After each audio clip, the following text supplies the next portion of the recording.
बच्चों, आज हम सुनेंगे परोपकारी चिड़िया और बंदर की कहानी।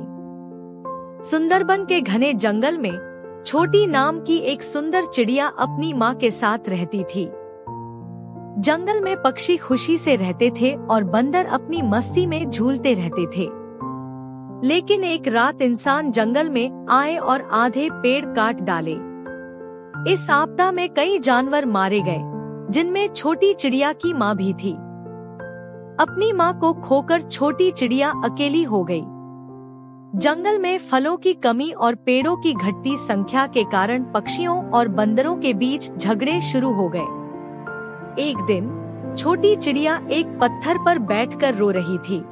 तभी एक बंदर का बच्चा आया और उसने छोटी चिड़िया को बताया कि वह भी अपनी माँ को इंसानों के कारण खो चुका था। दोनों अपने दुख बांटने लगे और उन्होंने यह ठान लिया कि जंगल में शांति लौटानी होगी। छोटी चिड़िया को अपनी माँ की एक बात याद आई, जिसमें उन्होंने एक जादुई आम की गुठली के बारे में बताया था, जो जंगल में कहीं गड़ी हुई थी। दोनों ने मिलकर उस गुठली को खोज निकाला और वहां से गुजर रहे हाथी की मदद से उसे जमीन से निकाल लिया। और जैसे ही उन्होंने उस गुठली को उपजाऊ मिट्टी में बोया, जंगल में एक जादुई आम का पेड़ उगाया।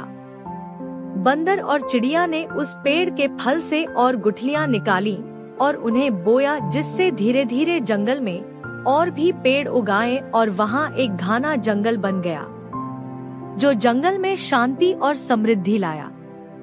अब जंगल के सभी जानवर खुशी से रहने लगे और उन्होंने छोटी चिड़िया और बंदर की बहादुरी की तारीफ की और उन्हें धन्यवाद दिया। बच्चों, कहानी से हमें सीख मिलती है कि सच्ची ताकत प्यार, करुणा और एकता में है।